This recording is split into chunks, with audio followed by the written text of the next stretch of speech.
There's more toilets if you go over there.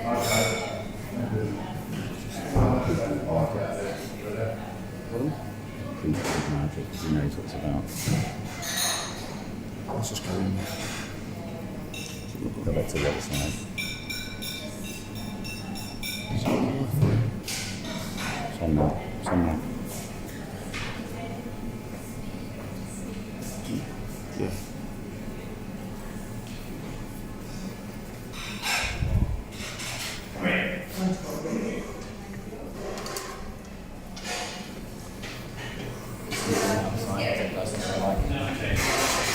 I think we should do it in there.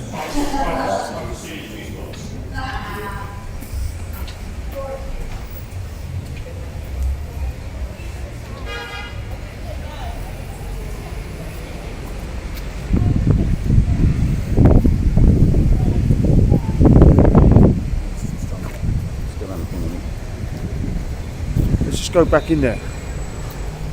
So, no, let's get on with it. The guys in there. So, we're here at St Mary's Church. This is where Hastings is taking place on the 17th or 18th?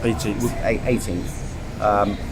I did contact the vicar to ask for another event that we would organise, and I was refused on the basis that it would supposedly not be impartial.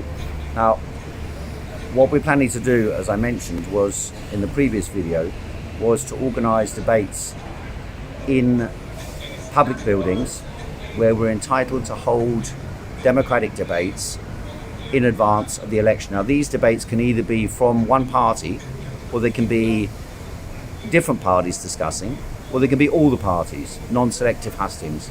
And I'm planning to call non-selective hustings for about 10 different themes. And the idea is that we draw in as many people in the local community as possible into discussing the major questions affecting humanity today and affecting Britain today. So the themes we've thought up so far are as follows. We'll be clarifying and sharpening them, and if people have got contributions to make what they think we should be debating, I'll be quite open to listen if you post underneath, comment underneath the video.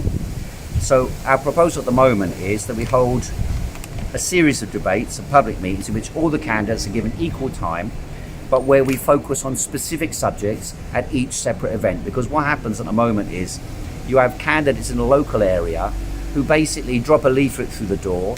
If they're lucky, they go around and knock on a door, but they don't have enough people to go and knock on every door. And then they do a couple of social media posts, and maybe they get something in local media, although local media has pretty much disappeared nowadays. And that's it. And so the entire focus of the election campaign shifts onto Rishi Sunak and Keir Starmer.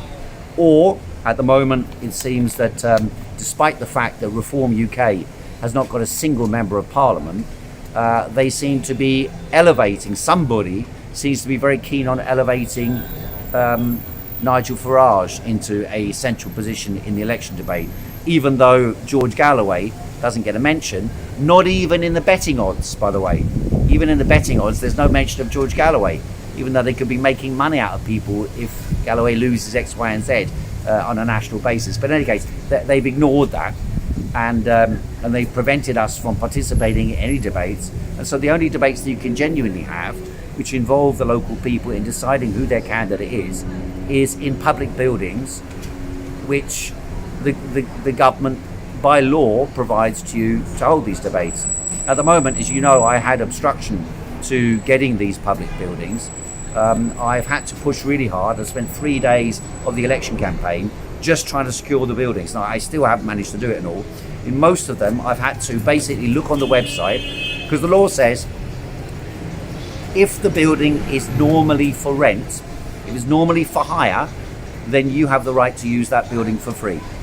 And so rather than calling them up and saying, we're planning to hold an election debate, we don't have to pay anything, I want it on that date, which they will try to refuse, and they have tried to refuse me, I, instead of saying, can I hire the room on X, Y, and Z day, then they come back with some, £350 deposit, £120 an hour or something like that, and then I write back to them, having made the booking. I then write back and say, I can't be charged for this. I can only be charged for cleaning expenses and heating and lighting. So that's what the law says. It's not even clear about staffing.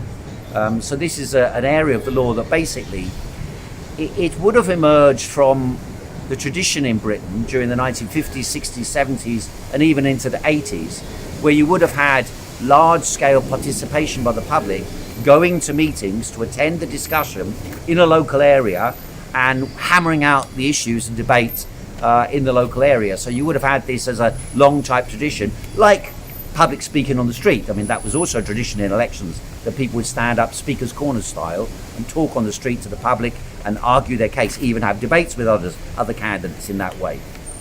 And so basically the 1983 Representation of the People's Act guaranteed that you have the right to use public buildings. Now, of course, the public buildings have declined in number. There have been libraries closed, community centres closed. All of these would have been available in the past. But now, because they've been privatised, closed down, sold off and so on, there are less and less buildings available. So I've struggled to find buildings in each area of the town so that people, or the constituency, so that people can literally have a walking distance from their home to go to a building to attend a hustings debate. Now, have I gone through these? I have, haven't I? No, I haven't. So the public debates we're planning on holding so far are as follows. Economics and inequality, the cost of living, what are the issues and solutions? So that's number one debate. Number two, as I said, all candidates and all parties, if they can't turn up, will be able to attend and we'll get equal time at these meetings. Number two debate, housing, transport and urban life. What are the solutions to the housing crisis, excessive traffic, ULEZ, and how can we nurture social and community life? 3, health and social welfare. What are the problems? How do we solve them? What happened during COVID? What should be done in future in the event of any disease outbreak being declared? And what do people think about the WHO pandemic treaty? All these type of questions, lockdowns and the psychosis that was imposed. Number 3, number 4, immigration, policing, national security, safety on our streets, gun crime, and all this type of thing. So that's obviously a contentious debate. Education, what is education? What are the issues today? How do the candidates propose to deal with those things? Again, an individual debate on that question, where all the candidates can put their point of view and we go into more depth than would normally be done. War and peace. What is the role of Britain around the world? What should it be? What do people think about Gaza and Palestine and Israel? What do they think the solution is? And how do they view the war in Ukraine and Britain's role in this war and the past of Britain's military activity and the future of it? Number 8, free speech, democracy and power. Is parliamentary democracy in crisis? What's wrong with parliamentary democracy? What reforms and alternatives should be considered? Number 9, capitalism, socialism, liberalism, nationalism and all the isms. What are the basic philosophies of the political parties contending in the election, and how do they explain them? How do they explain what motivates their ideas?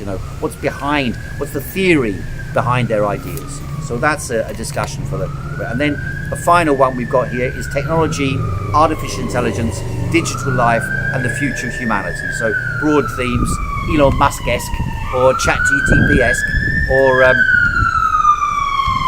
police are coming. So those are the things we've got. And if anyone's got suggestions for other thematics, I'm quite prepared to raise those. Perhaps we could split some of these meetings in two. So we've got the library for a lot of days, I think 6-7 days at the library in Putney High Street. And then we've got some other schools around the area, and I'm still awaiting news from some larger venues. But in any case, we have enough to get going. We'll encourage people to stream the debates and to share the videos, and in that way to reach out from that meeting to the widest population in the area with the maximum efficiency that we can do given the limited resources that we have available. And hopefully this can be a model for future democratic participation in elections for the whole of the country. I've just got one question. Yeah. One of the debates you've run, or debates you've attended, you've done 2 so far. Yeah. How do you think they've been run and the setup of them? Yeah, the hustings debates that we did attend, they're general hustings, and I think we might hold a couple more general hustings in our list of meetings, particularly in the areas, in the specific locations where they haven't seen us all participate on generic questions. But I think there's enormous limitation because you're given, you've got 7 candidates, you get 3 minutes each, perhaps at some of them 2 minutes each, you get maybe a minute or 2 to summarize, you get 90 seconds or 60 seconds to reply to a question. So we're just not going into any depth. You can't genuinely make a decision about how you view a candidate on the basis of that limited scope. And then the other question is the global, national and local. Obviously the incumbent politician has an advantage in relation to the local. They can turn around and say this goes on there, this goes on there. Unless you've been a councillor or something like that, you're not likely to know great depth about the specific local issues. And so those people who focus on that, I think they're being a bit misleading, because yes, an MP can, for example, and I've pushed MPs to do this for me, take up someone's housing issue, or for example, take up an issue about a closure of a community centre or something of that nature.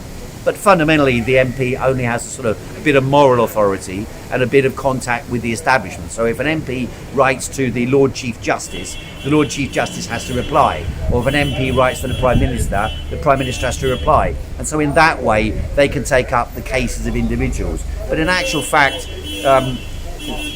power doesn't really rest on a local basis with the MP.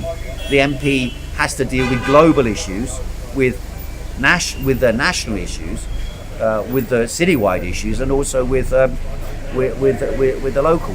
So, for example, here the biggest issue seems to be the enormous weight of traffic in the area, and that's not governed actually by what happens in Putney.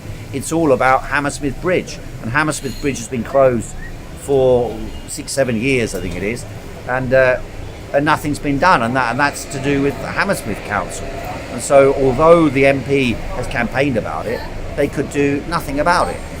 And so, you have to figure out ways to mobilise campaigns, and the MP can support that. But that's not really the primary role of the MP. The primary role of the MP is to represent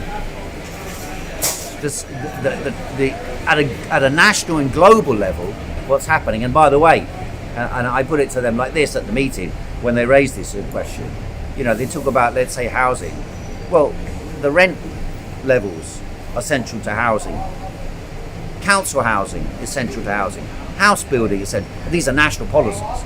And then in relation to education, well, if you're going to have a society where lockdowns can be imposed willy-nilly on the basis of some scare story, then the central question is COVID and what happened under COVID. And if you can't address what happened under COVID, you can't talk to us about this was global, imposed locally. And then the question of traffic. Well, at one of the meetings, there was one of the vicars turned around and said, "Oh, the cars are driving at 30 miles an hour down Roehampton Lane." And I reply, and then all the other candidates said, "Oh, climate change. We got and the children are getting run over." I mean, I didn't check the statistics, but the number of children being run over in this area, I think, is absolutely minimal. And it's for parents to teach children how to cross a road. We learned how to cross a road when there was 30 to 40 mile an hour as the standard on every single road without getting run over. So this infantilization of society that makes people into children, I think is nonsensical, and the green agenda, in my opinion, is part of that. And so, for example, there's another element to the traffic problem here, is that as soon as you cross the road here from Putney, there's less of them in Putney, but as soon as you cross the road from Putney, you go into some areas here with ridiculous amounts of cycle lanes blocking off the traffic and causing enormous congestion as soon as you cross the road. So all these questions are interlinked with global questions. So I think this argument is a red herring, the question about local. I'd have one final question. Yeah.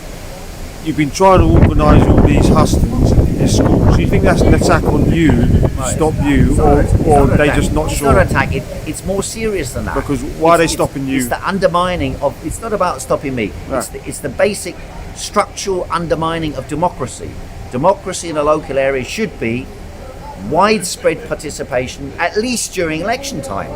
But the whole system is designed to prevent that and to turn the elections into a presidential campaign between the people anointed by television and by big business, by the banks and by global powers. Because even this place, you said when you pay, they wouldn't allow you. Would Yes, they? well, he was talking about, oh my God, what if it's if the church appears to be partial by allowing me to do it, and so it's a nonsensical argument. You know, I wrote back to the guy, I said this will be an impartial meeting. We'll give equal time to all. But still he said, I can't agree with it. So in private renting, they'll try and stop you because they've got the freedom. Any private entity can prevent you from holding a meeting on anything, even during election. And so the only spaces that are legally open to you are those public spaces that are defined by the council as public buildings funded by the government. And those are obstructing, and they're not obstructing because they're being malicious. They're obstructing because this is the way in which democracy has degenerated into a farce run on television. That's it. Thank you. Thank you.